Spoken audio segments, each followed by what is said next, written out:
Today, we're diving into one of the most intense geopolitical showdowns brewing right now in Northern Europe, the Baltic Sea tensions that are exploding between Russia and Denmark. This conflict has become one of the most talked about issues in global politics, and it's not just about military posturing, it's about control, power, and access to one of the most strategically important waterways in the world. What's happening right now could reshape Europe's security landscape, Russia's military ambitions, and NATO's influence across the Baltic region. In recent months, Denmark has taken a much stronger stance in the Baltic Sea, and this has sent shockwaves through Moscow. The Danish government, backed by its NATO allies, has stepped up maritime patrols, strengthened its naval presence, and even begun restricting Russian vessel movements through key straits that connect the Baltic Sea to the North Sea. These actions have not gone unnoticed. The Kremlin sees Denmark's moves as a direct challenge to Russia's freedom of movement and, more importantly, its influence over Baltic trade routes and military access points. The tension didn't just appear overnight.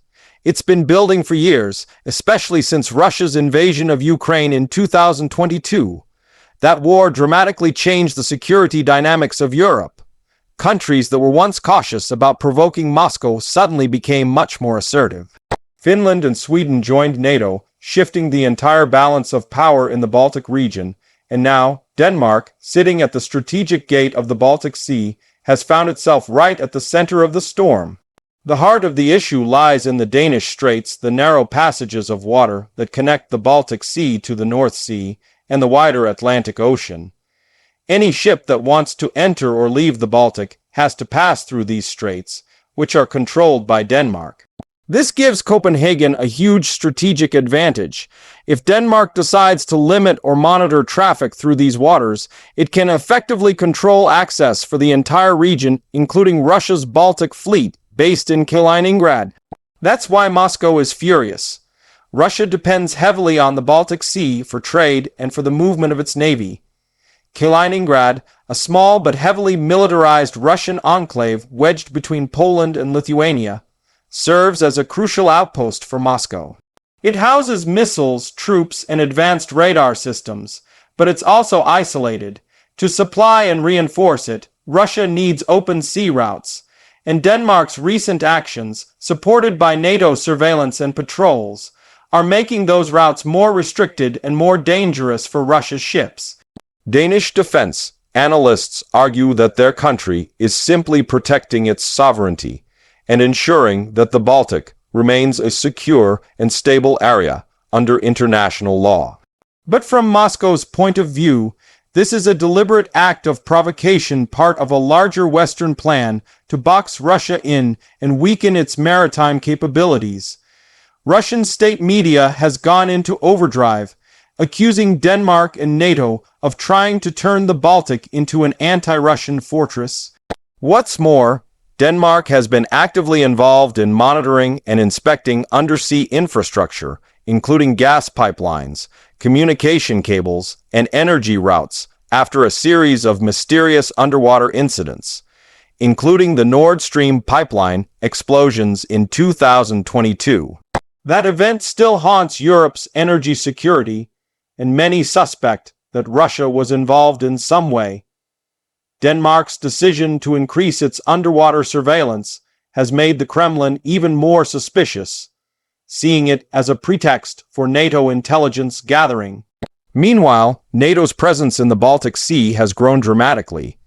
Joint naval exercises are now happening almost monthly, with ships from the United States, the United Kingdom, Germany, and the Nordic states patrolling side by side with Danish vessels. The message is clear. The Baltic Sea is no longer a place where Russia can operate freely. Every movement, every vessel, and every signal is being watched, and this shift is making the Russian Navy rethink its strategy entirely. Denmark has also made huge investments in upgrading its naval fleet. Modern frigates equipped with advanced radar and missile systems are now patrolling the Danish Straits, and the country's military has deepened cooperation with NATO's command structure. This means any potential move by Russia to assert dominance in the area would likely trigger an immediate multinational response. It's not just Denmark standing alone, it's the whole alliance behind it. From a geopolitical standpoint, this is one of the most critical choke points on Earth. Whoever controls the Danish Straits essentially controls the Baltic. And as tensions escalate, analysts warn that a single incident, even a small one, could spark a larger confrontation. Imagine a Russian ship refusing inspection or a NATO aircraft being shadowed too aggressively. In such a tense environment, even a misunderstanding could spiral into something catastrophic. Russia, for its part, isn't staying silent. The Kremlin has ordered more frequent patrols by the Baltic Fleet and increased the readiness level of its Kaliningrad-based missile units. Russian officials have accused Denmark of acting as an American proxy and warned that any interference with Russian military vessels could lead to serious consequences. These are not empty threats. Moscow has demonstrated before that it's willing to use force when it feels cornered. But Denmark isn't backing down. The Danish government insists that freedom of navigation must come with transparency and adherence to international regulations. They've accused Russia of using civilian ships for covert military operations, transporting surveillance equipment, or intelligence agents under false flags. This kind of hybrid activity is something European countries are increasingly worried about. And it's part of the reason Denmark has become more aggressive in monitoring all vessels entering its waters. Economically, the situation has major implications too. The Baltic Sea is a vital trade route for Europe. Billions of dollars worth of goods move through these waters every year. If tensions escalate further, shipping companies could face higher insurance costs, rerouted cargo paths, and delays that affect the entire European supply chain. Already, some private shipping firms have expressed concerns about sailing too close to disputed or heavily militarized areas. The risk of incidents, they say, is growing by the day. Adding another layer to the crisis is the growing energy competition. With Europe trying to cut its dependence on Russian gas, new energy routes and projects are emerging in the Baltic region. Denmark is investing in massive offshore wind farms and undersea power connections that will link it to neighboring countries. Russia, on the other hand, is desperate to maintain any leverage it can over Europe's energy markets.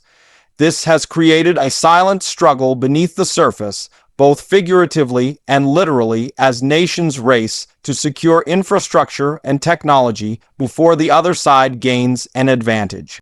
Diplomatically, the situation is equally strained. Moscow's ambassadors in Scandinavia have been issuing harsh statements, while Denmark's leadership continues to coordinate with NATO and the European Union.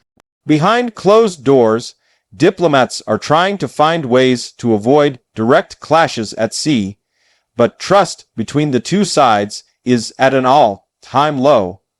Every move is being scrutinized, every signal interpreted as a possible provocation. Interestingly, Denmark's assertiveness has inspired other small countries in the region. Lithuania, Latvia, and Estonia have all stepped up their own maritime defenses and surveillance systems. They see Denmark's actions not as reckless, but as necessary to deter Russian aggression. For them, the memory of past Russian expansionism remains fresh, and they prefer to stand united rather than wait to be tested individually. The United States has also made its position clear. Washington fully supports Denmark and has promised to defend the Baltic Sea as part of NATO's collective defense commitments. American naval units have conducted joint patrols with Danish ships and flown reconnaissance missions across the area. The goal is to send a message of deterrence that any Russian escalation will meet a swift and coordinated response. However, Russia believes the West is pushing too hard. In Moscow's view, the Baltic region has become militarized beyond reason. Russian officials claim NATO is turning peaceful waters into a theater of confrontation, making genuine diplomacy impossible. Russian media outlets are framing Denmark's actions as part of a Western plot to isolate and encircle Russia. And while these narratives are filled with propaganda, they also reflect a genuine sense of paranoia within the Russian leadership. As the standoff intensifies, experts warn that we might be entering a new phase of the Cold War, one centered around the Baltic Sea. The difference this time is that technology, cyber capabilities, and hybrid warfare make the situation even more unpredictable. Attacks might not come through open battles, but through sabotage, cyber disruption, or the sudden accidents that have become all too common in the region's undersea cables and pipelines. For Denmark, standing firm means proving that small nations can still play a big role in international security. The country's leadership has framed its stance as defending the rules-based order against authoritarian threats. It's a message that resonates across Europe, especially among countries that worry about Russia's long-term ambitions. And while Denmark's navy may not be large, its strategic position gives it leverage far greater than its size suggests. In Moscow, though, the situation is seen as intolerable. Russian military planners have openly discussed scenarios for bypassing or neutralizing NATO's dominance in the Baltic. This could involve new missile deployments, military drills near Danish waters, or even attempts to intimidate neighboring countries into reducing cooperation with Copenhagen. The danger is that one wrong move could trigger a cycle of escalation neither side can easily control. At the same time, the people living around the Baltic Sea are growing anxious. Fishermen report seeing more warships than ever before. Radar systems track dozens of military flights daily. Even ordinary ferry routes now pass close to zones filled with surveillance and tension.